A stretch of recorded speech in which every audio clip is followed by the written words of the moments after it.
Special Counsel John Durham says that Russiagate was improperly predicated, but don't touch FISA. No real reforms proposed. Hello, this is Robert Romano, Vice President of Public Policy with Americans for Limited Government, dailytorch.com. Hit that subscribe button. Today, we're going to be going straight into this. We're talking about John Durham's report on matters related to intelligence activities and investigations arising out of the 2016 presidential campaigns. May 12, 2023. So I guess this was 3 days ago. And Merrick Garland, the Attorney General, has deemed fit for this to be published to the American public.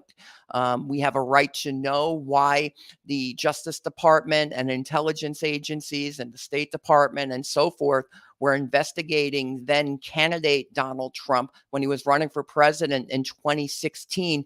How was that predicated? Where did this come from? And, why are we here? But also, what can be done about this? What are the reforms?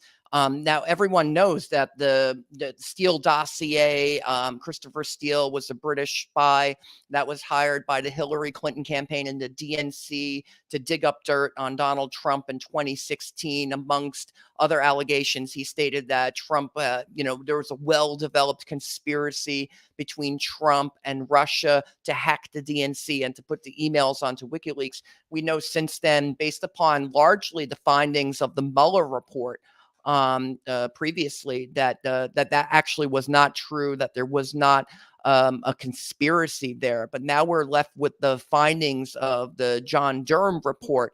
And so we're going to jump into this. Durham finds, this is Fox News, DOJ, FBI, quote, failed to uphold mission of strict fidelity to the law in Trump-Russia probe. Durham began investigating origins of Crossfire Hurricane in 2019. This is Brooke Singman, Fox News. First on Fox, Special Counsel John Durham found that the Department of Justice and FBI, quote, failed to uphold their mission of strict fidelity to the law when it launched the Trump-Russia investigation in 2016. Fox News Digital obtained Durham's report Monday afternoon after his years-long investigation into the origins of the FBI's original investigation known as Crossfire Hurricane. That investigation looked into whether the Trump campaign coordinated with Russia to influence the 2016 presidential election. Durham gave his final report to the Justice Department, which released it Monday afternoon. The report spans more than 300 pages. Quote, based on the review of Crossfire Hurricane and related intelligence activities, we conclude that the department and the FBI failed to uphold their mission of strict fidelity to the law in connection with certain events and activities described in the report. Durham said his investigation also revealed that, quote, senior FBI personnel displayed a serious lack of analytical rigor towards the information that they received, especially information received from politically affiliated persons and entities, i.e. the Clinton campaign and the DNC. Quote, this information in part triggered and sustained Crossfire Hurricane and contributed to the subsequent need for Special Counsel Mueller's investigation, the report said. In particular, there was significant reliance on investigative leads provided or funded directly or indirectly by Trump's political opponents. The department did not adequately examine or question these materials and the motivations of those providing them, even when at about the same time that the director of the FBI and others learned of significant and potentially contrary intelligence, the report said. Durham is referring to past FBI leadership of his report, specifically former FBI Director James Comey and former FBI Deputy Director Andrew McCabe. Reacting to the report, the FBI said in the statement, quote, the conduct in 2016 and 2017 that Special Counsel Durham examined was the reason that current FBI leadership already implemented dozens of corrective actions, which have now been in place for some time. Had those reforms been in place in 2016, the missteps identified in the report could have been prevented. This report reinforces the importance of ensuring the FBI continues to do its work with the rigor, objectivity, and professionalism the American people deserve and rightly expect. Still, Durham said there is, quote, a continuing need for the FBI and the department to recognize that lack of analytical rigor, apparent confirmation bias, and an over willingness to rely on information from individuals connected to political opponents caused investigators to fail to adequately consider alternative hypotheses and to act without appropriate objectivity or restraint in pursuing allegations of collusion or conspiracy between a U.S. political campaign and a foreign power. Although recognizing that in hindsight is much clearer, much of this also seems to have been clear at the time. We therefore believe it is important to examine past conduct to identify shortcomings and improve how the government carries out its most sensitive functions. Special Counsel Mueller completed his investigation in 2019, but it yielded no evidence of a criminal conspiracy or coordination between the Trump campaign and Russia to influence the 2016 election.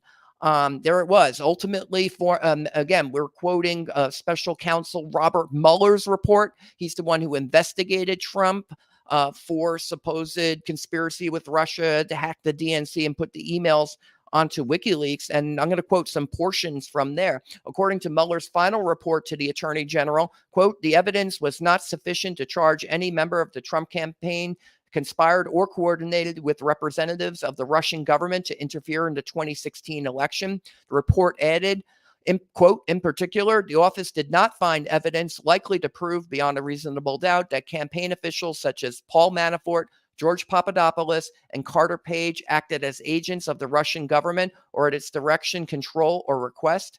Manafort was brought up on, as it turns out, unrelated tax and bank fraud charges. Michael Cohen, former Trump lawyer, he had his own set of problems, but being a Russian agent was not one of them. Per the Mueller report, quote, Cohen had never traveled to Prague. Close quote. That's what the Steele dossier said. The Christopher Steele dossier provided to the federal government by the Hillary Clinton campaign and the DNC. It stated that Cohen had been meeting with Russian intelligence officials in the Czech Republic in 2016. There was only one problem. He had never been to the Czech Republic. He had never been to Prague, and his own passport kind of proved that. And we knew that from the get-go. We knew that as early as January 2017 when BuzzFeed published the original Steele dossier and Cohen showed his passport saying he'd never been to the Czech Republic. As for Carter Page, he was never charged with anything. Now, a footnote nonetheless attempted to justify the issuance of the FISA warrants against him, stating, per Mueller, quote, on 4 occasions, the Foreign Intelligence Surveillance Court issued warrants based on a finding of probable cause to believe that Page was an agent of a foreign power. The FISC's Foreign Intelligence Surveillance Court's probable cause finding was based on a different and lower standard than the one governing the office's decision whether to bring charges against Page, which is whether admissible evidence would likely be sufficient to prove beyond a reasonable doubt that Page had acted as a foreign agent of the Russian Federation during the period at issue. And then it cites some United States v. Cardoza, D.C. Circuit, 2013 precedents explaining that probable cause requires only, quote, a fair probability and not, quote, certainty or proof beyond a reasonable doubt or proof of a preponderance of evidence. Remarkably, it seems the Justice Department knew there was no conspiracy with Russia as early as 2017, revealed by Justice Department Inspector General Michael Horowitz at the time, certainly by the time Mueller was appointed, but who kept the shameful inquiry going for another 2 years.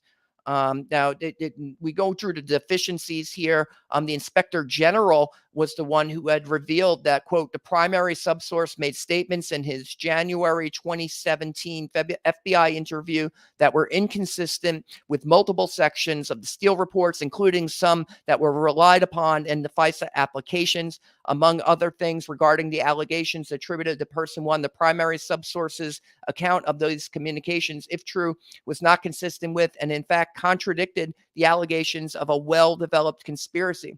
So their case had collapsed.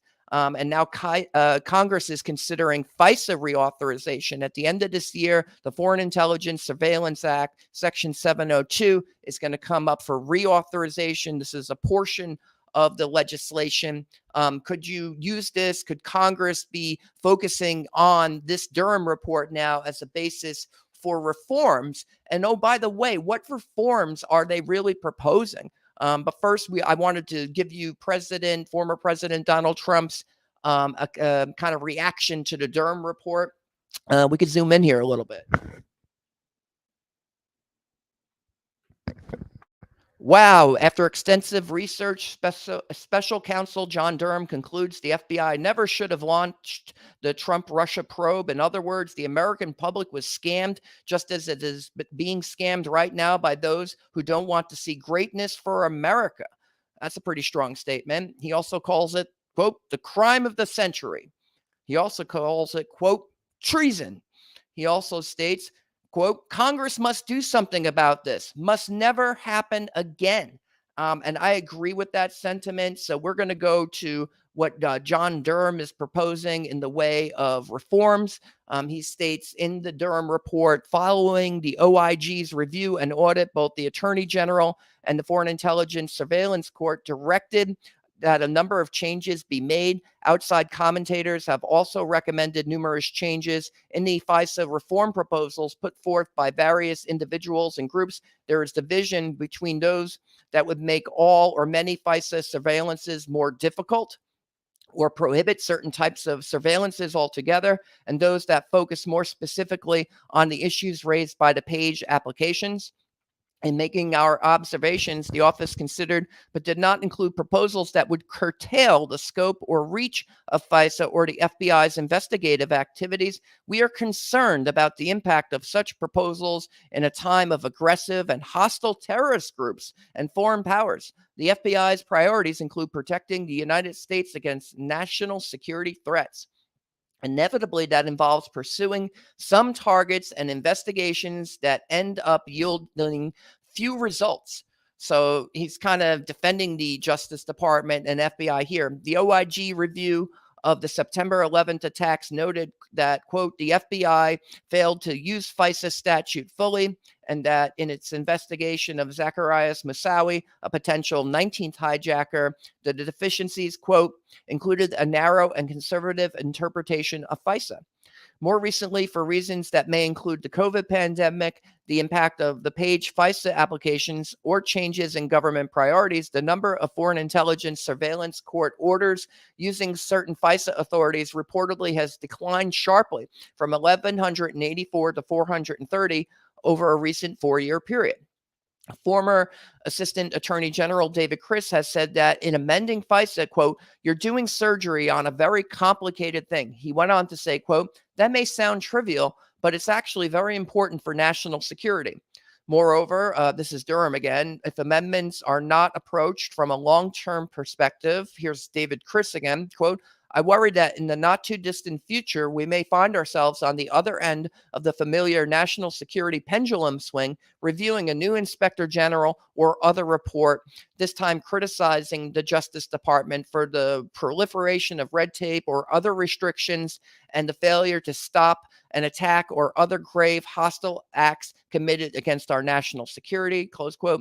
Senator Lindsey Graham was apparently interviewed by John Durham. He expressed the same thoughts succinctly, quote, I'd hate to lose the ability of the FISA court to operate at a time probably when we need it the most. Good luck getting reform, guys. I mean, it sounds like everyone's circling the wagons here for the Justice Department and the FBI to go on using FISA, potentially to spy on political campaigns and maybe yielding very few results. I've got a few thoughts on this. We'll get to that. Thus, we first discussed the prior review that the OIG conducted of the FBI's handling of the Robert Hanssen investigation, focusing on problems that appeared both in that investigation and Crossfire Hurricane. We then turned to measures to assist in the full and complete consideration of politically sensitive investigations and make FISA applications more understandable and complete for the officials and judges who review and approve them.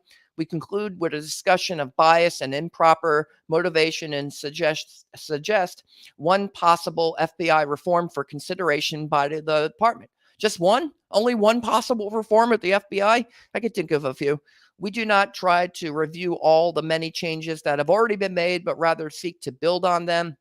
Okay, so the OIG did a prior evaluation of systemic problems in counterintelligence program with the Robert Hansen case. He was the, quote, most damaging spy in FBI history. For more than 20 years, while he was signed to the FBI's counterintelligence program, Hansen betrayed the United States and gave the KGB enormous amounts of highly sensitive information, including the identities of dozens of human sources, some of whom were subsequently executed by the Soviet Union.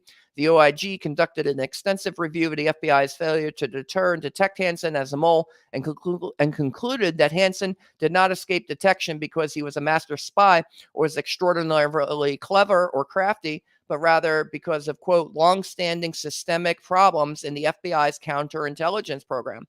For many years, the FBI focused on a specific CIA employee as the potential mole. Although its initial focus may have been reasonable, as time went on, quote, the FBI should have seriously questioned its conclusion that the CIA suspect was a KGB spy and considered opening different lines of investigation. The squad responsible for the case, however, was so committed to the belief that the CIA suspect was a mole that it lost a measure of objectivity. While FBI management pressed for the investigation to be completed, it did not question the factual premises underlying it. One of the OIG's recommendations was that supervisors must guard against excessively deferring to line personnel and must ensure the department is properly briefed on the strengths and weaknesses of potential espionage prosecutions. When considering Crossfire Hurricane, some of the OIG's recommendations continue to be relevant, particularly by analogy. Numerous reports clearly state that Russia was trying to influence the 2016 election. This was a prevailing view of the media, and it was widely accepted throughout open source reporting at the time that Russia was to blame for the unlawful intrusion of the DNC servers. One of the chief errors from the start of Crossfire Hurricane was the poor analysis the FBI brought to bear on the critical pieces of information that it had gathered, as well as an over-reliance on flawed and incomplete human intelligence that only later was found to be plainly unreliable. In July of 2016, the FBI received the most damaging of the Steele reports, but mysteriously and unfortunately, these reports do not appear to have made their way to the Counterintelligence Division for analysis until after mid-September. Later in July, Australia provided the information from George Papadopoulos to U.S. authorities. The FBI then appears to have formulated a hypothesis that the Trump campaign or someone associated with it was working with the Russians. Neither the Crossfire Hurricane opening EC nor those responsible for the investigation in the Counterintelligence Division or upper management, however, appear to have recognized the crucial need to analyze and then assess the actual ambiguities in Papadopoulos' statements to the Australian diplomats. Instead, the FBI immediately opened a full investigation, an investigation that had clearly had the ability to affect an approaching federal presidential election. Indeed, executive management of the FBI and its counterintelligence division appear to have taken up the paragraph 5 information at face value in opening the matter, as evidenced by the opening EC cited the paragraph 5 information as essentially the sole basis for opening a full investigation on unnamed members of an ongoing presidential campaign. Then, when Steele reporting finally was received by Crossfire Hurricane personnel in September 2016, it was immediately exploited with no verification of its sensational allegations and used in support of its initial request for FISA authority. The Steele reporting would eventually fall apart, but not before it had continuously been adopted by the FBI as supportive of its underlying theory regarding collusion. The intelligence community's analytic standards say that analysts, quote, must perform their functions with objectivity and, quote, employ reasoning techniques and practical mechanisms that reveal and mitigate bias. In the Hansen investigation, the squad, quote, responsible for the case was so committed to the belief that the CIA suspect was a mole that it lost a measure of objectivity and failed to give adequate consideration to other possibilities.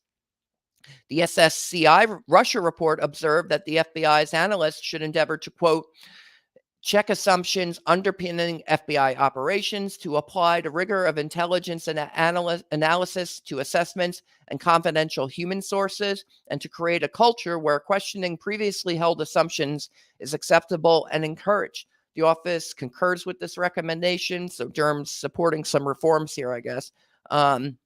They don't sound particularly adequate, though, to deal with the scope of this problem.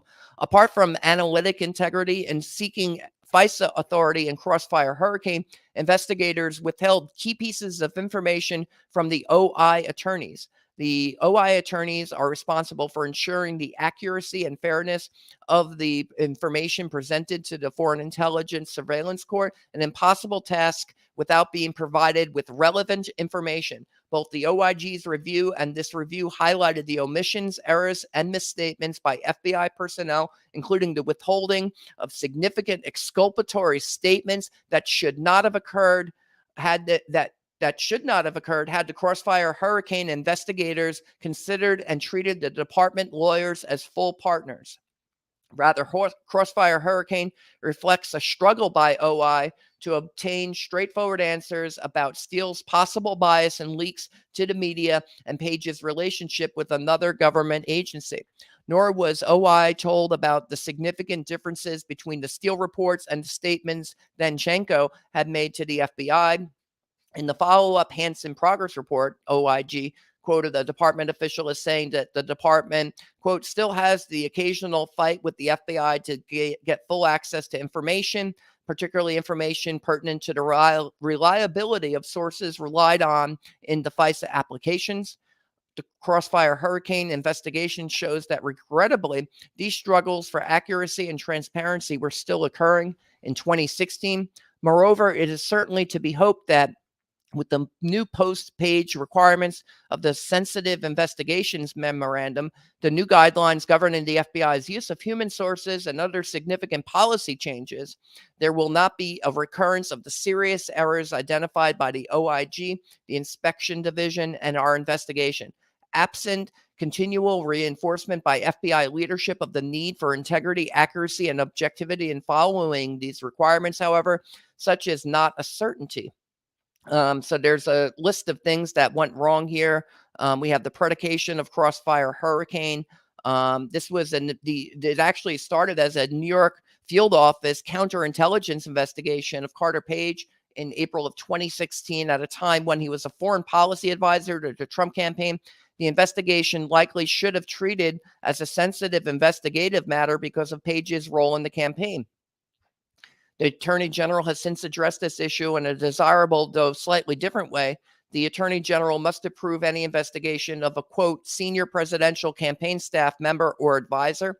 A footnote explains that, quote, this includes any person who has been publicly announced by a campaign as a staffer or member of an official campaign advisory committee or group. So Loretta Lynch, she was the Attorney General at the time. She doesn't sign the FISA warrant.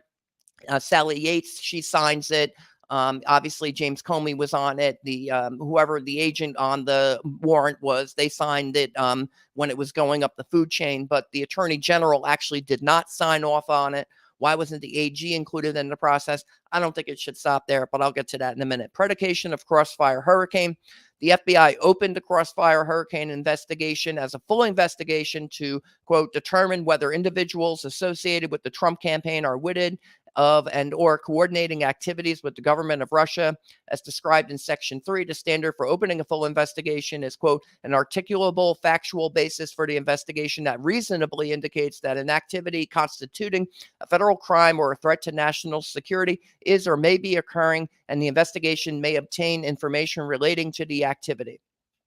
The information that the FBI learned in July 2016 was that a Trump campaign advisor had suggested to the Australian diplomats that the campaign, quote, had received some kind of suggestion from Russia that it could assist the campaign. The OIG review, however, found that the FBI met the requirements of the AGG-DOM because of the articulable factual basis standard for opening an investigation is a low one, and the information from Australia, at least when considered along with what was known about Russia's efforts to interfere in the 2016 U.S. elections, met that standard. We are not confident, this is Durham saying, however, that this is the case. Our investigation gathered evidence that showed that a number of those closest to the investigation believed that the standard arguably had not been met. For example, both Supervisory Agent 1 and UK ALAT 1 described the predication for the investigation as, quote, thin.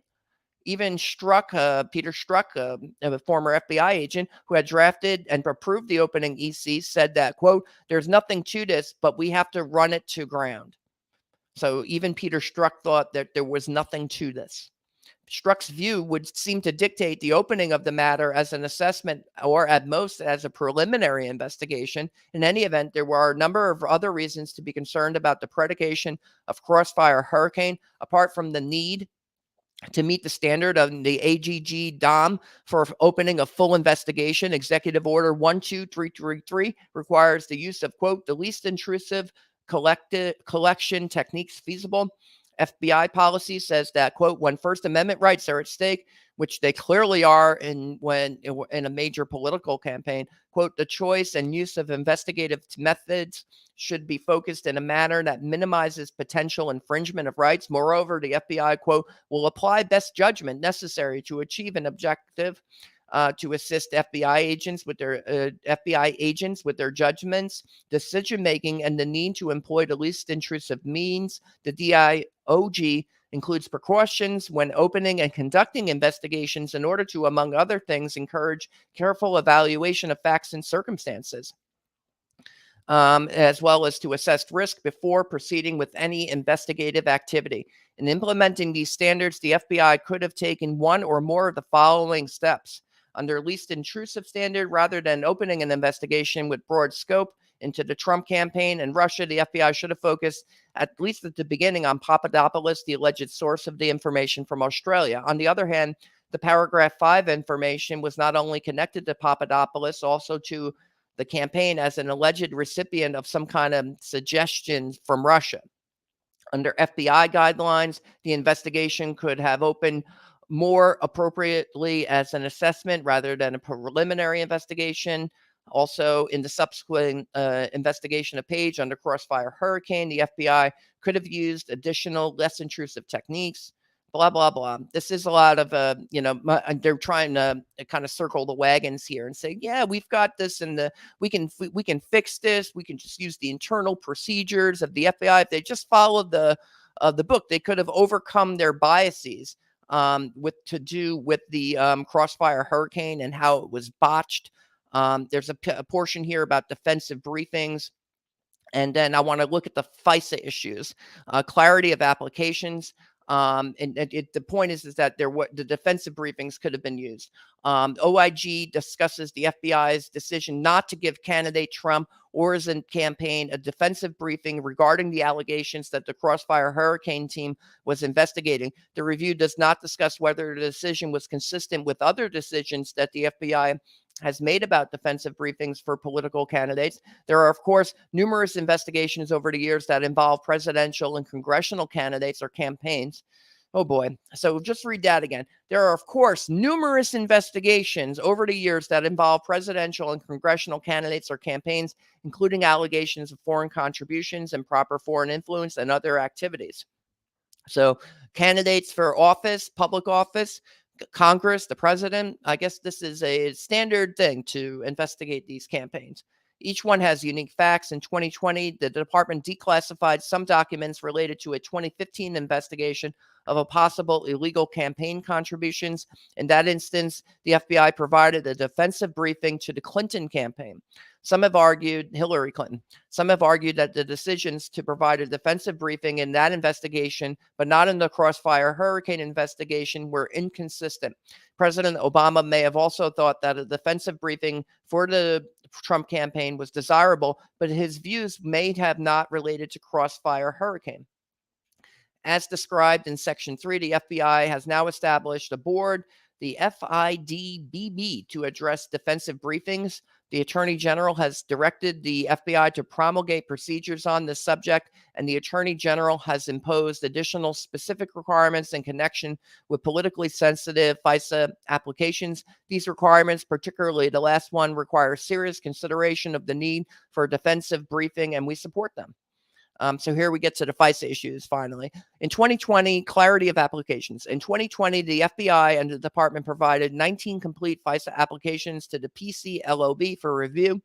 Adam Klein, the chairman of the PCLOB, commented that, quote, the applications present the reader most notably the FISA court judge with a great deal of factual information. This information, however, is sometimes repetitive, and the organization does not need necessarily facilitate critical analysis. The applications recite many facts related to the target's potential involvement with terrorism, but each fact's relative importance emerges only after very close reading. Overall, these applications provide a great deal of relevant information and generally aim to highlight potential question marks for the court. However, their clarity and organization could be improved. So former Chairman Klein, this is Durham again, has also written that, quote, steps to improve the clarity of applications would help drafters think rigorously about which facts are essential to probable cause, which are merely supportive, and why the surveillance is necessary in the first place.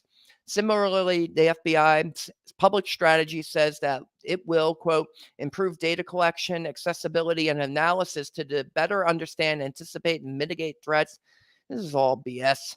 Although the PCLOB did not review the applications for surveillance of Page, as the applications did not involve terrorism, some of the white paper's observations remain relevant. Transparency of sourcing information. Here we go. In the Page applications, much of the probable cause information was based on multiple layers of unverified subsourcing. Whenever that is the case, there is a greater possibility for bias or exaggerations to proliferate, even under ideal circumstances. We appreciate and support the effort of the department's OI attorneys which may have prevented even larger problems, to describe the sourcing for the Page applications. In any application, the description of the sourcing information is of fundamental importance and should be as transparent as possible. It should include the FBI's insight or lack thereof into the reliability of each layer. This is even more the case where that is described that is the central contention of the application. In addition, the source and subsource information might have been easier to understand and been seen as having more importance if it had been described in the text of the application rather than a footnote. Although former Assistant Attorney General Chris correctly notes that the FISC reads the footnotes, that's the Foreign Intelligence Surveillance Court, and that the government, quote, disclosures enabled the court to take Steele's information with a grain of salt, we see no reason not to lay out sourcing information, as if that would have made a difference. I mean, this whole thing is a rubber stamp. We've printed FISA court rubber stamps approved, FISA warrant approved, because that's what it is. They read these things, and then they're just going to do whatever the FBI and the Justice Department are asking them to do, even spy on a presidential campaign, on the opposition party, when they're running for president to try to unseat the incumbent party. You're like, oh, yeah, that's cool. Yeah, we could do that. Well, here's the rubber stamp. All right. It's approved now. All right. Yep. FISA report approved. All right. Yep. Let's get on with the business of the FISA court now. Let's look at some terrorism cases. Yeah, good luck spying on the Trump campaign. Let us know what happens. Or don't let us know what happens. They followed up a few times, and no one apparently at the FISA court level was demanding any answers or asking any questions about spying on a presidential campaign. We get some masking of information here. In a FISA application, it is clearly important to protect the identity of sources. This is typically done by giving them a number rather than by providing a name. It may also be important to minimize or mask private or derogatory information about someone who is not the target of the application. The broader use of minimized identities, such as describing someone as candidate one or attributing a news report to an identified news organization, may not conceal much and may instead make understanding the application more difficult. It may also, even unintentionally, encourage a reader to think that because one possible step to ensure legality has been taken, others have been too. In fact, whether information is minimized or masked has no effect on whether the information itself is accurate or supports a probable cause finding. So they use minimization in these FISA court warrants. Here's the Carter Page FISA warrant. The U.S. says hereby applies to court for the authority to conduct surveillance described herein, pursuant to the Foreign Intelligence Surveillance Act of 1978, as identified. And this was on, I believe, a referral from the U.S. State Department. The target of this application is Carter W. Page, a U.S. person and an agent of a foreign power. Turns out that wasn't true. Described in detail below, the status of the target was determined in or about October 2016 from information provided by the U.S. State Department. So that's where we're at. We're looking at the U.S. State Department in terms of how did they factor into this. There's actually a voluminous amount of information about the predication and the supporting documentation or lack thereof, and the lack of analytical rigor by the Justice Department, but also intelligence agencies, the Justice Department and the State Department at every level of this. Now, the FISA warrant, the Carter Page FISA warrant, also was utilized circular reporting from news reports that turned out to have been sourced from the Steele dossier. So the FISA warrant, the FBI, the Justice Department, they're using the Steele dossier, and also the news reports such as the Yahoo Michael Isikoff report, U.S. intelligence officials probe ties between Trump and advisor and Kremlin. So this was using the Steele dossier as a source, and so was the Carter Page FISA warrant. The Carter Page FISA warrant also uses the Yahoo News as a source. So it's kind of circular reporting there, where you end up you seed this thing out there. You're the Clinton campaign. You put the Steele dossier out there. You give it to the FBI, you give it to the Justice Department, you give it to reporters who then turn it into news reporting, which is then used by the Justice Department to justify what ultimately becomes a FISA warrant, spying on the Trump campaign, carrying that investigation over into the transition after he was elected, and then carrying it over into the Trump administration after he was sworn into office, lying about it before Congress. And then when the FBI director gets fired for carrying on what can only be called an unconstitutional investigation of the sitting president of the United States, the Justice Department has no power to prosecute a president of the United States. So how do they carry on this investigation in the first place? And then when Trump fires the FBI director, they're like, oh, we need a special counsel. And, and then 2 more years of investigation, you find out there was really no conspiracy with Russia in the Mueller report. We knew that, quite some time ago. But in any event, they're going to use fake news reports that are concocted to obtain FISA warrants. And so Durham actually addresses the use of news reports. Former NSA General Counsel Stuart Baker has urged the FBI to avoid using media reports and FISA applications. The FBI has little knowledge of the reliability of the sources used by reporters, and reliance on press accounts risks shortcutting the process of establishing probable cause. If the FBI uses the media source, it should disclose the name of the source and quote any credible claims of bias that have been leveled against the news outlet. It might also disclose what, if any, efforts have been taken to verify the allegations. And then the need to share important information. In January 2017, the FBI interviewed Igor Danchenko, Steele's primary subsource. Danchenko said that Steele, quote, misstated and or exaggerated the subsource's statements in, quote, multiple sections of the reporting. NSD, but not OI, was present at the interview. Because the interview involved an important subsource used in the FISA application, OI should, at a minimum, have confirmed what the subsource said. And then there's the completeness of applications issue. OIG review concluded the FBI personnel, quote, did not give appropriate attention to facts that cut against probable cause. Quote, this is Durham again. The FBI had addressed this issue by requiring that both an agent and supervisor must affirm that OI has, quote, has been apprised of all information that might reasonably call into question the accuracy of the information in the application or otherwise raise doubts about the requested probable cause findings or the theory of the case. The FBI has also pledged that it will adhere to the rule of law, quote, through attention to detail. That's reassuring. Finally, the Attorney General has directed both the FBI and OI to conduct completeness reviews.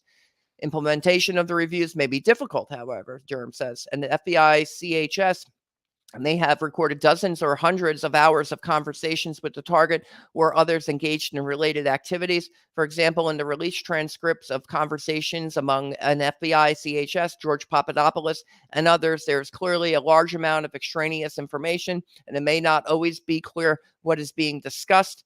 The FBI may also have a large volume of other raw records related to an investigation. Any of these factors may make it hard to identify information that, quote, raises doubts about the requested probable cause findings or the theory of the case. One possible way to implement the new requirement, or at least part of it, maybe by asking on the FISA verification form or elsewhere if the FBI is aware of particular kinds of derogatory information about the target. They had all this, exculpatory information and didn't provide it. That was the problem, even going forward. So you require them to say that they should provide it, but then the agents conducting the review say, no, we don't need to provide it. So would this have really prevented, if they had the Danchenko information and they had been required to provide derogatory information on the warrant out of embarrassment, and they had already gone to the press with this, and it's a national news. Everyone thinks Trump's a Russian agent on the Democratic side and the mainstream media. Do they really want to embarrass themselves by saying, whoopsie, we did the wrong thing here?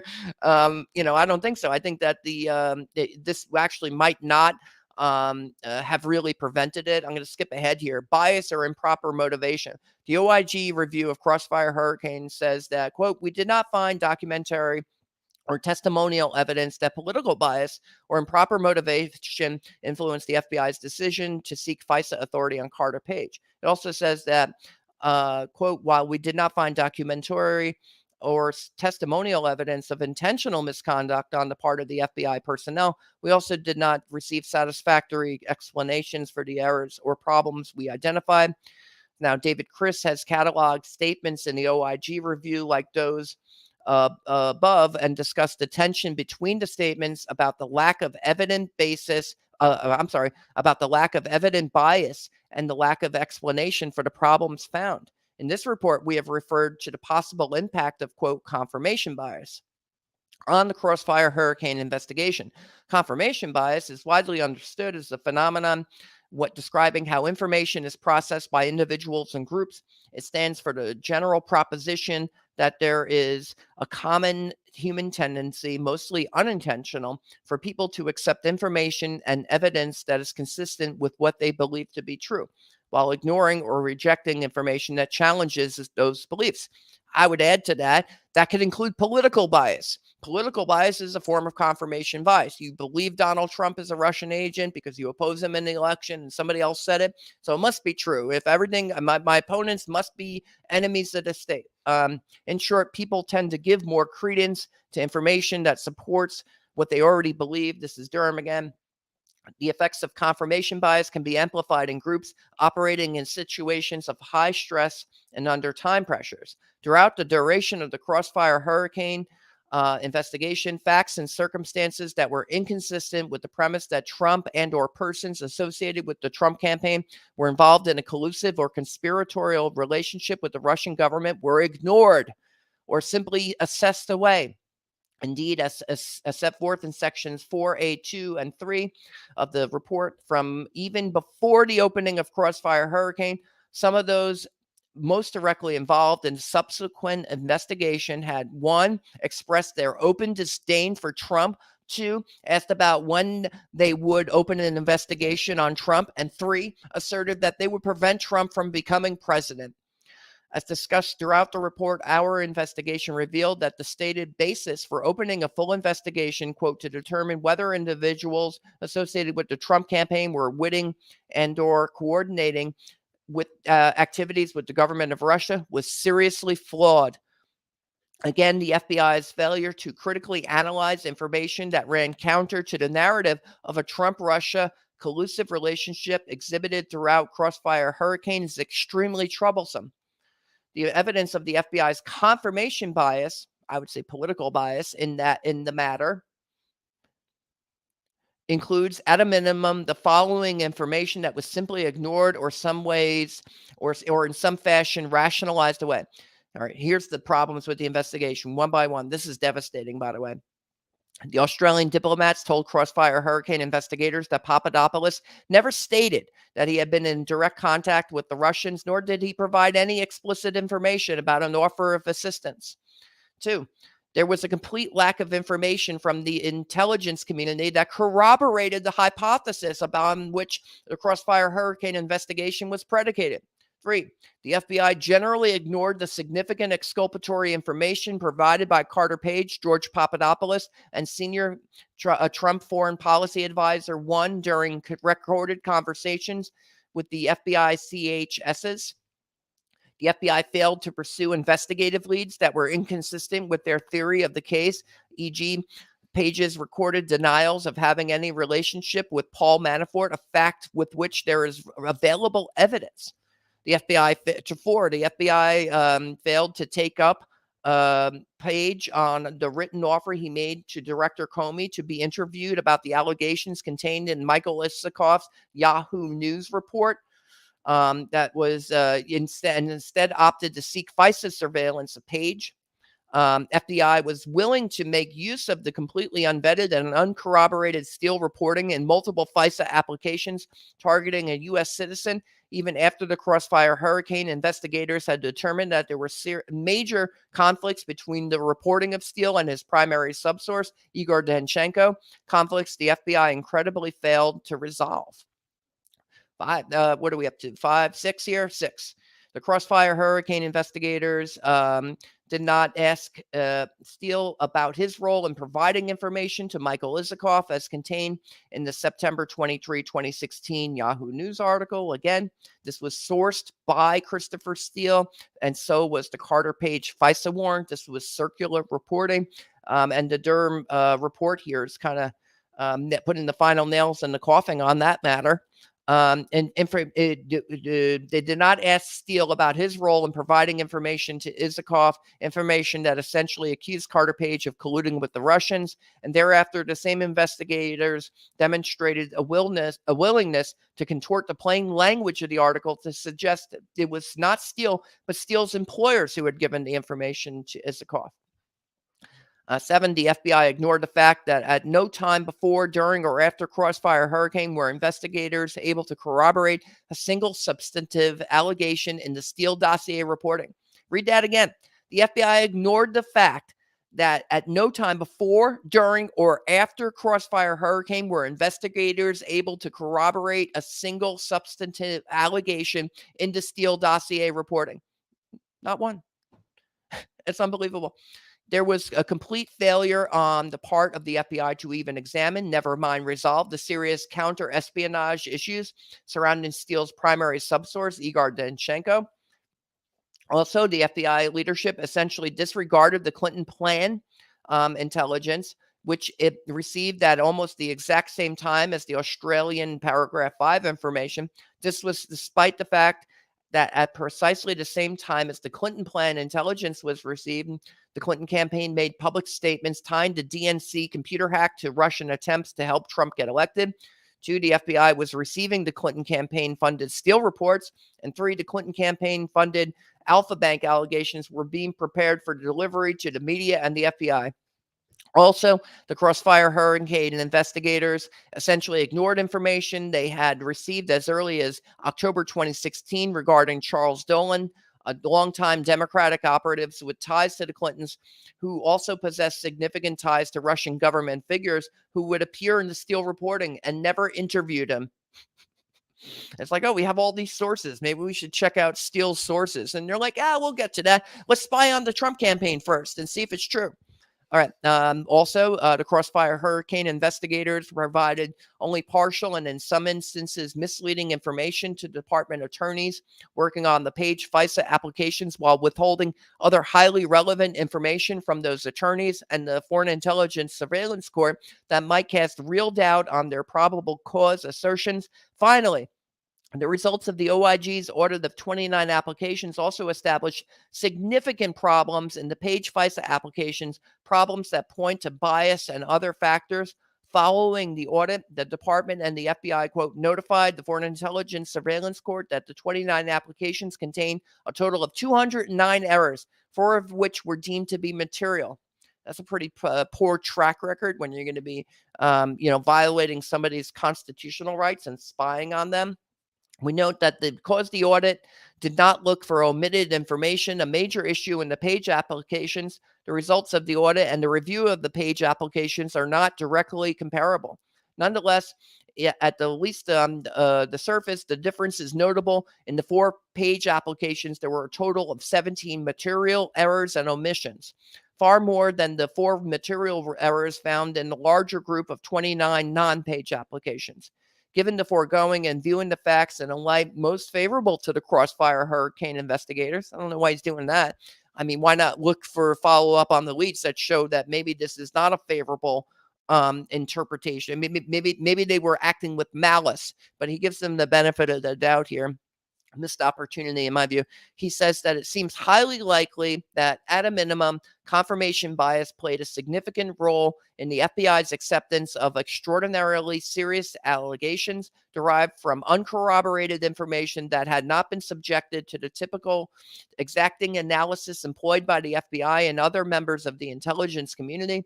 In short, it is the office's assessment that the FBI discounted or willfully ignored material information that did not support the narrative of a conclusive relationship between Trump and Russia.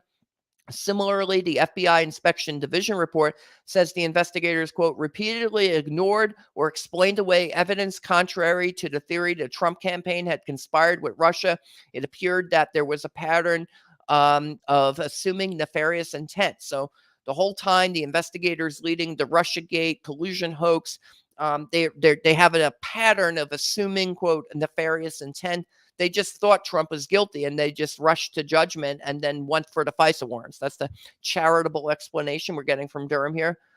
Here's Durham again. An objective and honest assessment of these strands of information should have caused the FBI to question not only the predication for Crossfire Hurricane, but also to reflect on whether the FBI was being manipulated for political and other purposes. Unfortunately, it did not. Now, possible FISA reform. Now, we're getting to the last page here. This is actually the last page of the Durham report here, so we got through it. Possible FISA of FBI reform. One possible way to provide additional scrutiny of politically sensitive investigations would be to identify in advance an official who is responsible for challenging the steps taken in the investigation.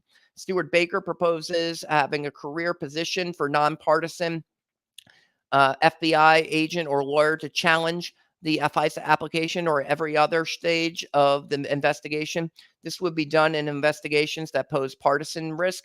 In Baker's view, the Attorney General, through the Supplemental Reforms Memorandum, has already undertaken a good deal of a good step in this direction by requiring politically sensitive surveillance and search applications be reviewed by a special agent from a field office not involved in the investigation.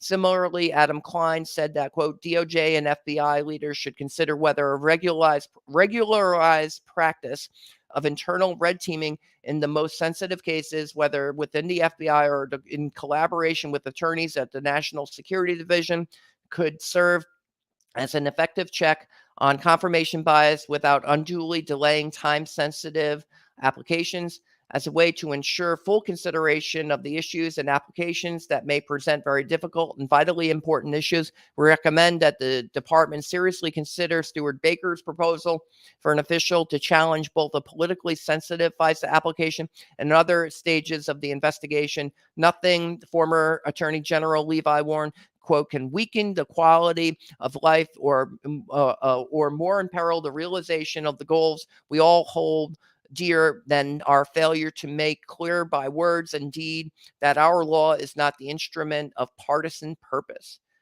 So he says here that, if you can't use FISA and the FBI and the Justice Department for political ends, but clearly that's what happened with the Carter Page FISA warrant. Clearly that's what happened in the Trump-Russia collusion hoax. I find this all to be devastating, but this suggestion that you can, somehow mitigate this, that having some adversarial party inside the Justice Department to supposedly challenge these, investigations and these FISA investigations spying on American citizens will be sufficient. I mean, what a woefully inadequate suggestion.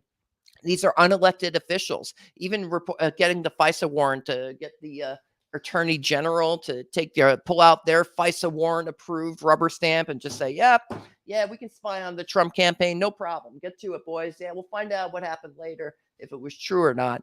I think it's absurd. I think that reporting should go if you're going to have FISA warrants, the president of the United States should have that. Every single FISA warrant should be sent to the White House. They should be aware of every single one of them. And that way they know which political campaigns are being spied on. How about that, Durham? Why don't we put that in our suggestions? Why doesn't the White House? Obama could have stopped this thing as soon as he found out about it. I don't know when he found out about it, but he could have stopped it, but he didn't. He was deferring to an independent Justice Department. And I think that's really what the problem here is that this idea of an independent Justice Department. This is government executive in July of 2021. President's authority over DOJ jeopardizes independence. How much influence should a president have over the Justice Department? The answer is central to the success of America's democratic experiment. So you have to have an independent Justice Department. Otherwise, you can't investigate presidents.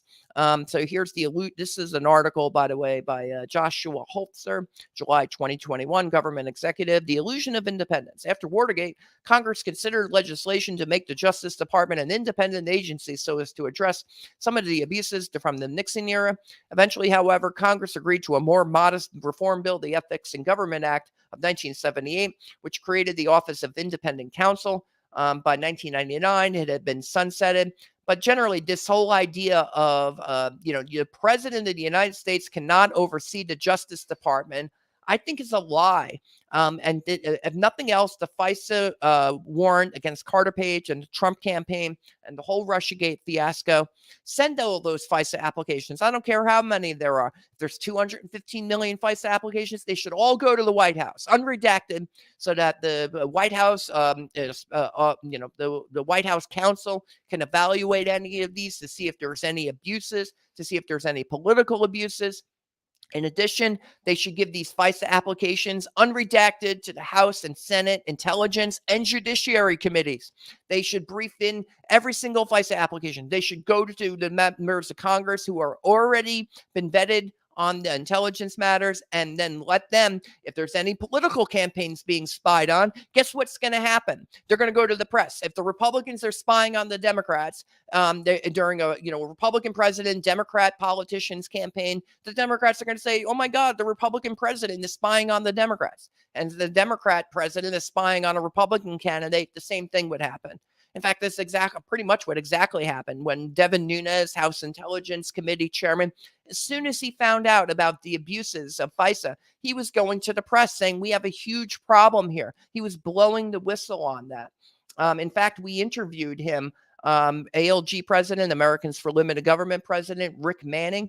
If you search the channel, Americans for Limited Government on Rumble and or YouTube, you can, or even on Facebook, you'll find the interview with Devin Nunes that we did, and he speaks on FISA reform and using Section 702, and he's noting that many of the abuses under FISA actually occur under Title I of FISA. And therefore, pulling out Section 702, which addresses different areas, has to do with collecting U.S. email addresses, basically from foreigners who have U.S. email addresses. And other, probably phone numbers and things like that. And, other sections of the Patriot Act that amended FISA. But in any event, there's no reason if you have as a matter of, policy or as law, the president's being briefed in on every FISA application. And so is Congress. the relevant committees, the House and Senate, intelligence and judiciary committees, then there will be a profound disincentive for the Justice Department to pursue highly sensitive investigations of political campaigns based on less than reliable evidence or sourcing. They'll dot their I's, they'll cross their T's much, much better. Because if we can't get rid of FISA, well, something has to be done. And having a mid-level, kind of Justice Department official who is going to go before the FISA court and an adversarial expert, be the advocate for the defendant, so to speak, before the FISA court, or to be able to raise these objections later. Well, yeah, fine. Have more oversight, have an adversarial party at the FISA court. But you know what? Send those FISA warrants after they've been rubber stamped, which is what's going to continue happening because there's too many of them.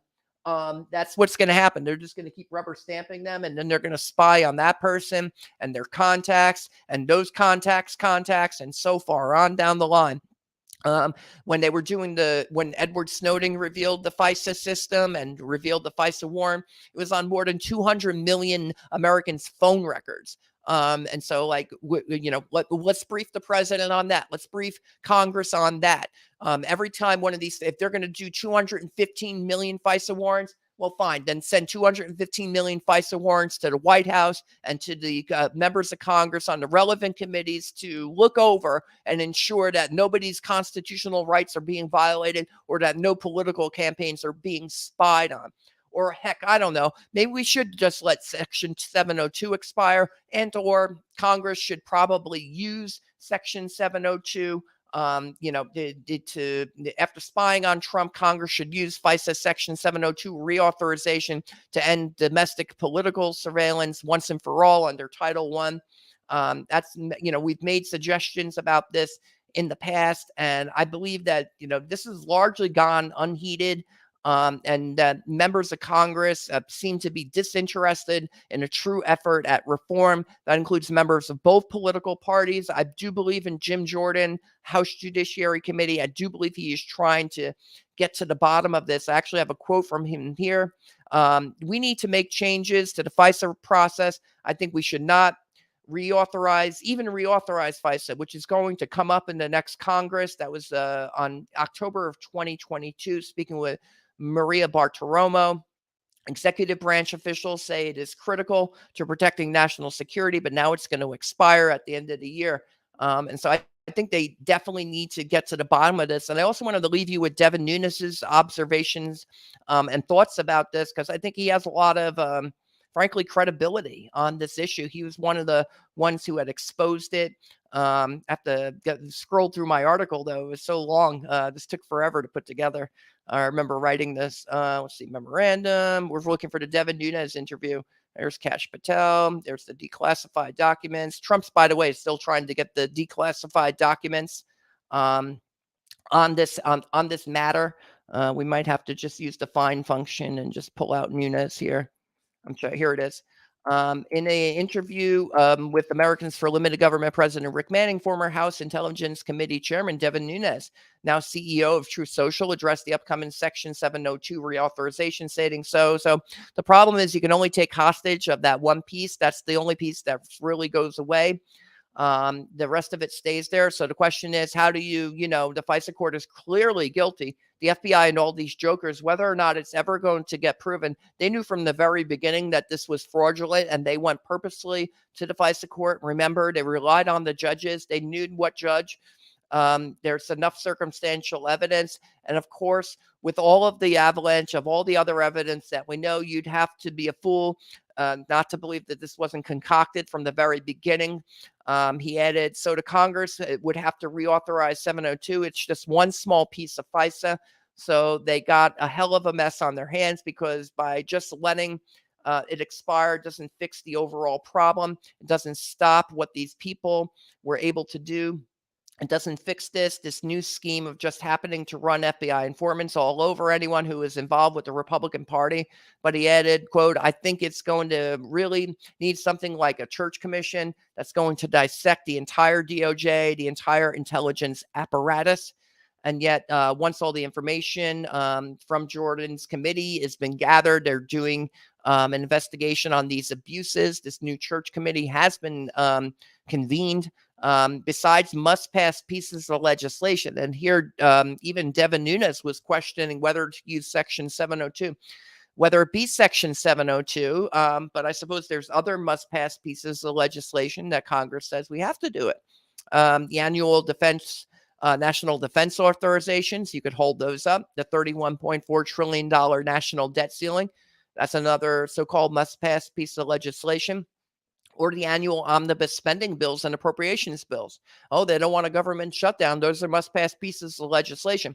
So we could use FISA reauthorization, 702. We can use the debt ceiling. You could use the national defense authorization bills or appropriations bills. You can use one of those. You can stick provisions to reform FISA onto those. So I think that's what you need to do. I mean, I would try to use all of them. I'd be kind of focused on this if I were in Congress, but the members are going to have different priorities. So on the debt ceiling, there's a lot of spending issues that are being addressed here. And I wanted you to hear Frank Church again. He was he led the church committee, then Frank Church committee, right? And which it becomes the select committee on intelligence. It's probably going to make us listen to one of those stupid ads, though. What happens if I hit play here? I might have to hit play and get past the good. It's going to let me do it, but that means I need to now stop sharing, and then we're going to reshare. We're going to present. We're going to share the screen. We're going to what do we want to do? We want to share a tab. We want to share the tab we're looking at. It's going to share the audio. We're going to turn up the volume all the way to the tippy top there. We're going to hit play here, and you're going to get to hear Frank Church. Senator, let me the CIA and military intelligence agencies and the FBI have used the emergency provisions, both in law and by emergency agency, the Federal Preparedness Agency it's called now, to have contingency plans which threaten the liberty of American citizens. Mr. Rowan, in due course, the committee will pass judgment on those questions. I'm not going to pre-guess the committee or prematurely attempt to pass judgment on this program. But let me tell you this. In the need to develop a capacity to know what potential enemies are doing, the United States government has perfected a technological capability that enables us to monitor the messages that go through the air. These messages are between ships at sea. They could be between units, military units in the field. We have a very extensive capability of intercepting messages wherever they may be in the airwaves. Now, that is necessary and important to the United States as we look abroad at enemies or potential enemies. We must know. At the same time, that capability at any time could be turned around on the American people. And no American would have any privacy left. Such is the capability to monitor everything, telephone conversations, telegrams, it doesn't matter. There would be no place to hide. If this government ever became a tyranny, if a dictator ever took charge in this country, the technological capacity that the intelligence community has given the government could enable it to impose total tyranny. And there would be no way to fight back, because the most careful effort to combine together in resistance to the government, no matter how privately it was done, is within the reach of the government to know. Such is the capability of this technology. Now, why is this investigation important? I'll tell you why. Because I don't want to see this country ever go across the bridge. I know the capacity that is there to make tyranny total in America. And we must see to it that this agency and all agencies that possess this technology operate within the law and under proper supervision, so that we never cross over that abyss. That's the abyss from which there is no return.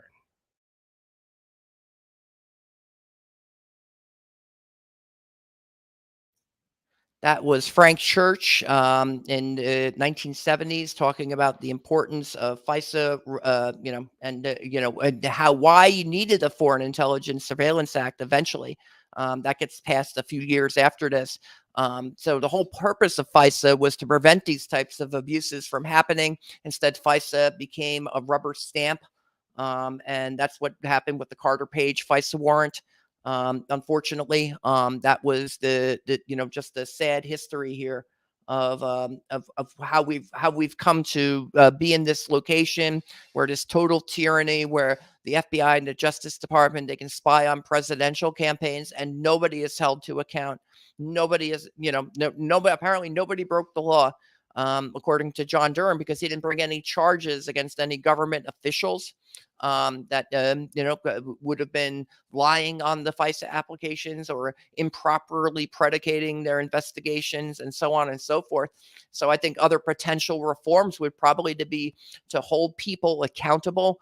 If you're doing this on purpose, you should go to jail. I think parts of that, a violation of civil rights during the course of an investigation. I think there are certain statutes that he probably could have chosen to utilize had he found the evidence of that they were deliberately concealing the information. Clearly, the Danchenko interview was of critical importance to the subsource. We kind of knew this already from the Inspector General report.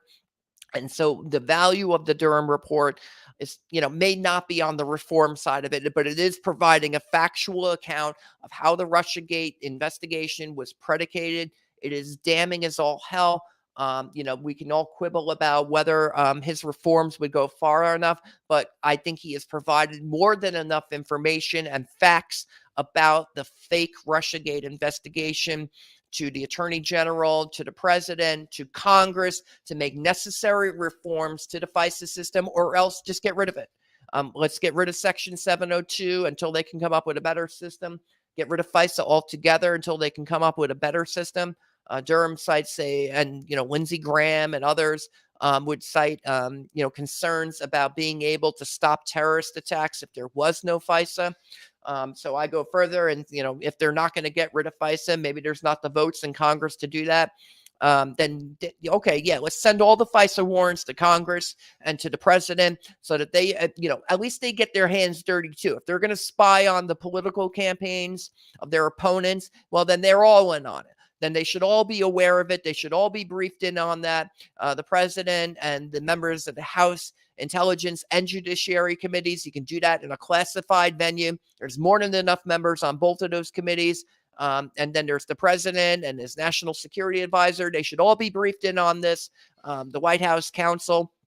And therefore, no one can say they didn't know about this and they didn't have any complicity in it. And then if they discover that one of their opponents is being spied upon, they should probably look into it. Maybe tell the Attorney General, hey, what the heck are you guys doing spying on the opposition party in an election year for? Like I said, the idea that you can't have the unitary executive, the president of the United States, have oversight of the Justice Department is largely how this was allowed to occur.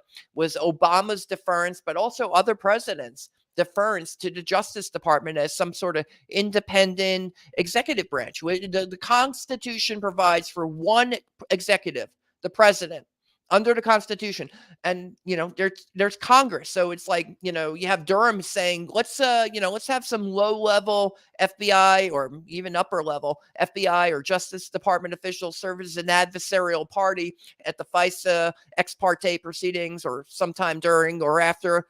But that's insufficient. Why don't you send these FISA applications to the president? Why don't they go to Congress? Why don't you brief in more the elected branches, the people who are actually responsible to the American people because we voted for them? Why don't they get access to this information? Why is it all compartmentalized? And if you don't trust the president of the United States and the members of the House Intelligence and Judiciary committees to oversee the FISA court, and by reviewing every single one of those applications, every last one of them should be before them. They would have known about the Trump FISA application in October of 2016, and people would have blown the whistle. This whole thing would have been, kind of put to bed, because it's one of the greatest scandals in American political history. So if the members of the FISA court, if the FBI, if the Justice Department knew that every member of the House Intelligence and Judiciary Committees and the President of the United States himself, the White House counsel, and the National Security Advisor, the National Security Council, they were all going to be briefed on every single FISA warrant,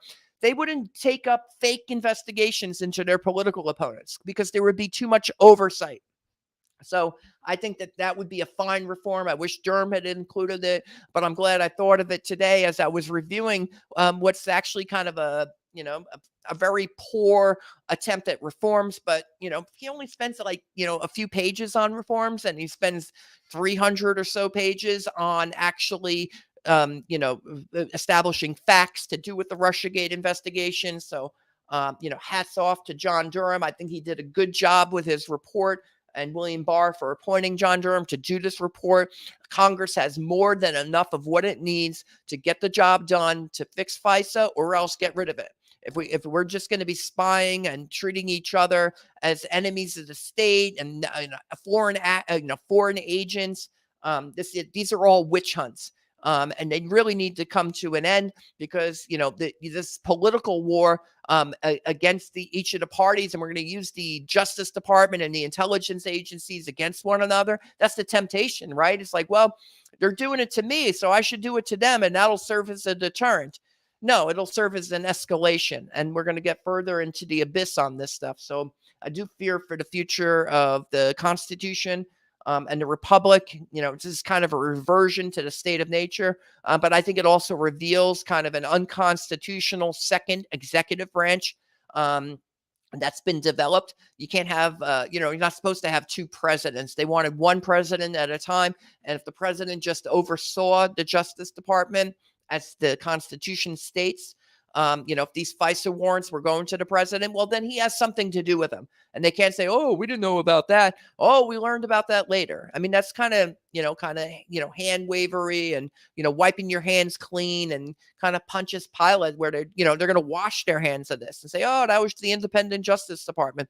I support the independence of the Justice Department. Well, after this fiasco, I don't support the independence of the Justice Department. The president should be overseeing it. Congress should be overseeing it. The American people voted for the elected branches, not some unelected bureaucracy to spy on the American people and political campaigns and try to determine who's going to be president. In fact, they've had foreign, there's classified documents investigations against David Petraeus. He was going to run for president until he had his case. Hillary Clinton had a classified documents case. Donald Trump had a classified documents case. Joe Biden has a classified documents case. Until today, there had been 3 special counsels. Now there's 2. That are actively appointed. I think this is all completely out of control. We need to rein this in before it destroys America. This is Robert Romano, Vice President of Public Policy with Americans for Limited Government, dailytorch.com. Hit that subscribe button, ring the bell for notifications, and have a good evening.